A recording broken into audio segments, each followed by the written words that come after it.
down the media.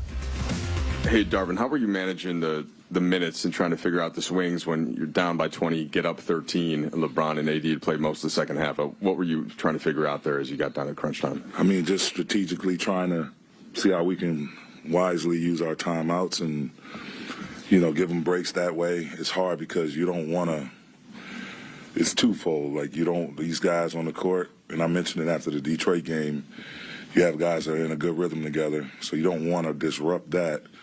And on the flip side of that, you don't want to put a player at risk because they've been sitting down over there on the bench for so long, and then you bring them out there and they expect them the intensity and the speed of the game is at such a level to where it's very easy to get hurt in a situation like that. So just trying to manage the timeouts. I could have done a better job in certain instances and using my timeouts quicker. But that falls on me. We've got to get better in that regard. But I'm proud of my guys. I'm disappointed we lost. I'm proud of my guys. They competed, all the way to the end. And we gave ourselves a chance to win the game. It just didn't, came up a little bit short. Dave? Unlike Philly, where you had the missed layup from LeBron and the missed pull-up from Russ, and it seemed like the momentum kind of went the opposite way from there. You did score the first 4 points in overtime tonight. Where do you think it changed from that point? I have to go back and look at the film. It was just different situations where, we're trying to force read the ball to our main guys, and they collapse, they crowd them, the ball gets sprayed around, and guys, left, and it's a make-or-miss lead, so you have to make-or-miss it.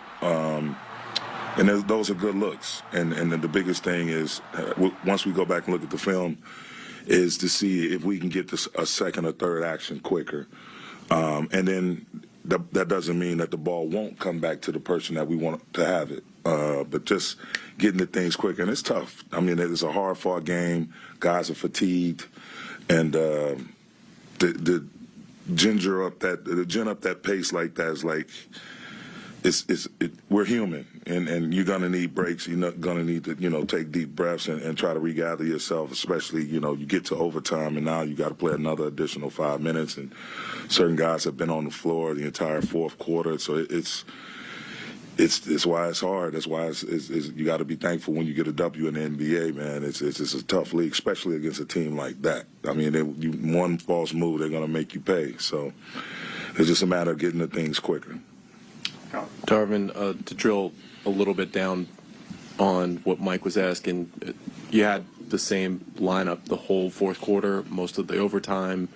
Was there just a certain point where you decided, these guys, I'm going to run with them? Did that reflect maybe the result of this game just feeling more significant? That's something you usually see in maybe a playoff game, not usually regular season.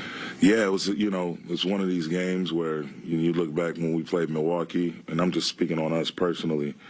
You look at the Milwaukee game, you look at the Philly game, you look at this game, like these are high-level opponents. And so, to see our guys rise to the occasion was great to see. And, again, you go through your rotation in the first half, third quarter, and that's going to reveal to you who's in a good rhythm, what lineup is working together. And this lineup that I had with Russ, Austin, Troy, Bron, and AD was working. It got us back into the game. It got us the lead and a commanding lead down the stretch. But at the end of the day, man, you just have to go with your gut and live with the results. And that's what I'm doing.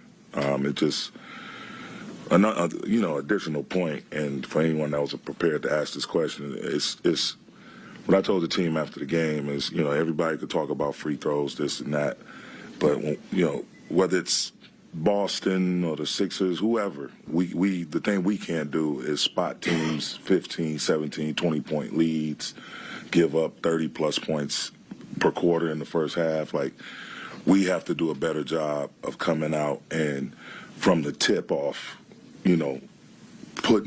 pressing our will upon our opponent and showing them what the game is going to be like, what our Laker identity is going to mean during this game, and that has to be on a consistent basis. What you saw in the second half, us digging in defensively, running, getting looks, attacking the paint. That's what I want our identity to be, just a tough, physical, smash-mouth basketball team and who gets stops. And we just can't keep spotting these leads because if we play like that out the gate, who knows? Maybe our starters get the rest of the last 6 minutes of the game, last 7, 8 minutes of the game. So we have to think of it in those regards. And I just, we'll get better. We'll get better. It sucks, man, and I'm so disappointed we didn't get that and close it out, but we'll get better from it for sure.